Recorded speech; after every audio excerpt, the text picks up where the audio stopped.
Silipin ko itong malaking corals dahil mayroong malaking kuweba sa ilalim. Tapos sana may nakatira dito na pang ulam mga lods.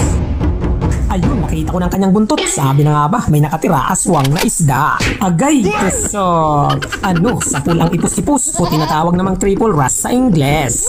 Alam nyo ba, lagi nga itong napapagkamalang bawal hulihin. Pero iba ito dahil hindi ito kasama sa parrotfish family. At lalo namang hindi ito endangered dahil nagkalat ito dito sa isla namin. Tapos papalapit na ako sa malaking bato mga lods dito sa kailaliman ng mundo. O diba, nakikita nyo naman mayroon uli kuweba sa ilalim. Tama, kaya naman sisilipin ko na agad baka ang pangulam nandito na naman. Ayun, sabi na nga ba. Agay, tusok. Ano, sa pulang mamahalin mga lods, tinatawag nga itong suno dito sa isla namin. Alam nyo ba, walang kasing sarap ang sabaw nito sa sinigang kaya naman masarap.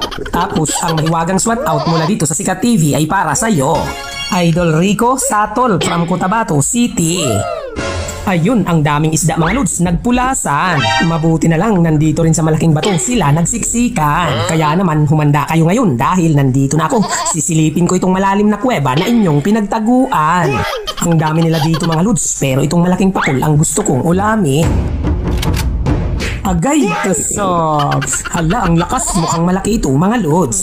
Naku, may problema pa yata dahil hindi ko mahugot. Mukhang sumabit ang backspike nitong pakul sa bato. Kaya naman kailangan ko na itong puwersahin mga lods para naman hindi ako makapusin sa paghinga. Sobrang sikip talaga. Ayan, mabuti na lang. Nahugot din kita.